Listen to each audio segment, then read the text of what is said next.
berita jam 8 malam.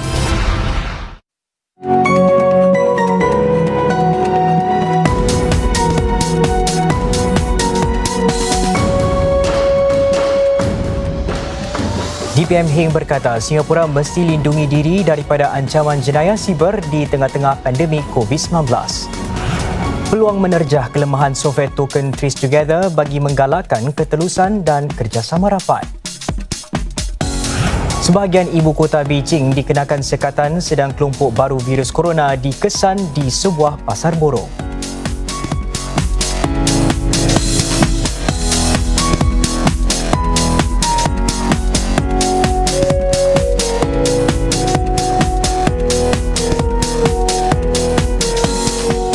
Salam sejahtera. Singapura mesti terus melindungi dirinya daripada ancaman keselamatan seperti jenayah siber walaupun di tengah-tengah pandemik COVID-19. Demikian kata Timbalan Perdana Menteri Heng Swee Keat hari ini dalam ucapannya kepada 400 pegawai SAF yang baru mendapat pentauliahan. Dalam ucapannya yang dirakam lebih awal, Encik Heng menekankan bahawa virus digital mungkin lebih berbahaya daripada virus secara fizikal dan memandangkan Singapura adalah satu masyarakat digital, negara mesti terus waspada daripada ancaman ini. Beliau juga menarik perhatian bahawa negara akan memperuntukkan $1 bilion dalam tempoh 3 tahun untuk menangani ancaman sebegitu. Encik Heng juga memuji para pegawai SAF kerana sentiasa berwaspada di semua bahagian meskipun ia sedang membantu melawan COVID-19. Masyarakat bidang teknologi tidak lama lagi berpeluang menerjah sebarang kelemahan software dalam token TraceTogether, alat pengesanan kontak COVID-19 yang akan dilancarkan lewat bulan ini. Menteri Bertanggungjawab bagi Daya Usaha Negara Bijak, Dr. Vivian Balakrishnan berkata, ia bertujuan menggalakkan ketelusan dan kerjasama rapat di kalangan masyarakat teknologi. Dr. Balakrishnan mengumumkan demikian di pelancaran pertandingan koding serantau yang dianjurkan oleh wadah e-dagang Shopee. Pertandingan 2 bulan itu sejauh ini telah menarik lebih 18,000 peserta. Para peserta berpeluang mengasah kemahiran dan kepakaran dalam bidang teknologi. Dr. Balakrishnan menyeru agar idea-idea dikemukakan bagi membantu pihak berkuasa menjadikan token TraceTogether lebih baik lagi. Beliau percaya pendekatan sedemikian memupuk kepercayaan dan membantu menjadikan perkhidmatan tersebut lebih baik dan lebih responsif bagi memenuhi keperluan orang ramai. Jumlah kes jangkitan COVID-19 di Singapura telah melepasi 40,347 kes jangkitan baru dilaporkan sehingga tengah hari tadi menjadikan jumlah keseluruhan kepada 40,197 kes. Kenyataan awal Kementerian Kesihatan MOH mengatakan terdapat 5 kes dalam masyarakat. 2 adalah rakyat Singapura atau penduduk tetap dan bakinya merupakan pemegang pas kerja. Kebanyakan kes jangkitan baru adalah pemegang permit kerja yang tinggal di dormitori-dormitori pekerja asing. MOH akan memberikan perincian kes-kes jangkitan baru itu malam ini nanti. Para pekerja asing yang pulih daripada jangkitan COVID-19 sudah kembali ke dormitori-dormitori di seluruh negara. Bagaimanapun, mereka perlu membiasakan diri dengan langkah-langkah baru yang memerlukan mereka tinggal berasingan daripada para penghuni lain dan memantau kesihatan setiap hari. Para pekerja yang pulih telah kembali ke dormitori-dormitori mereka sejak beberapa minggu kebelakangan ini. Walaupun keadaan sekeliling pada keseluruhannya agak sama, mereka perlu membiasakan diri dengan rakan sebilik yang baru dan rutin seharian. Blok yang menempatkan pekerja sudah pulih dipisahkan dari perkarangan utama dormitori. Mereka dilarang bergaul dengan penghuni dari kawasan lain dormitori. Pekerja di blok hijau ini memakai gelang hijau yang membolehkan mereka bergaul dengan penghuni di blok sama.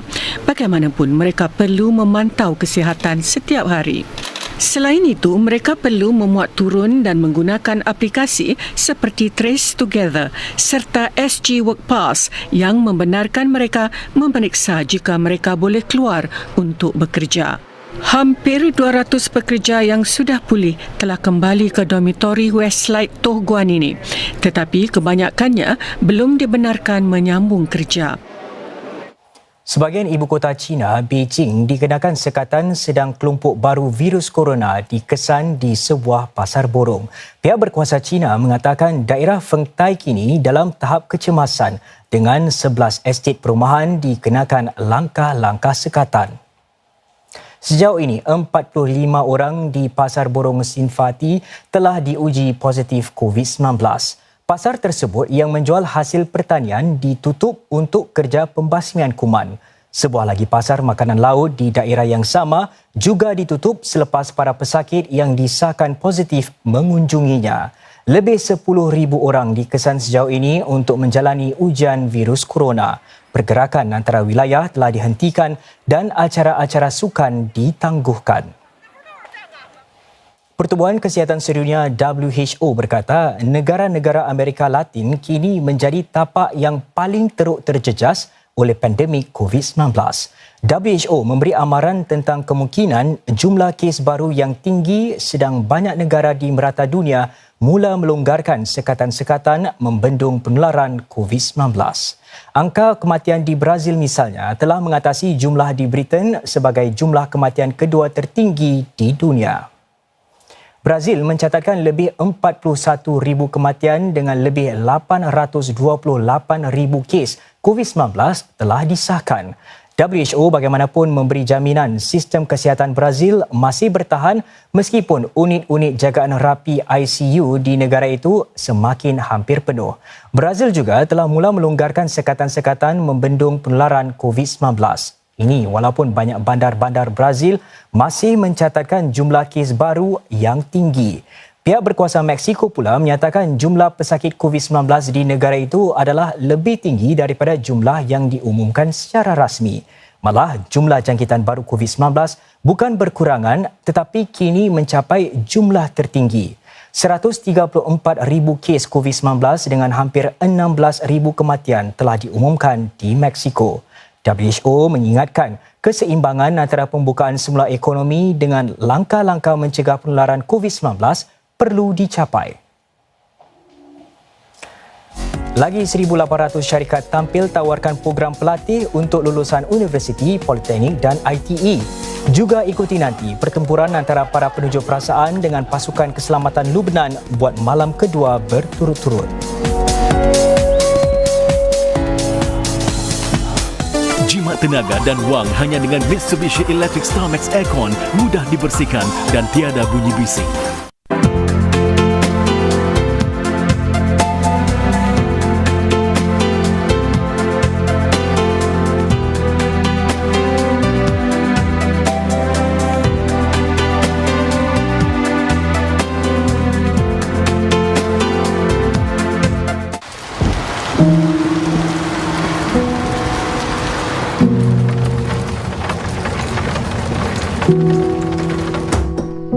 Abang, macam mana kerja hari ni?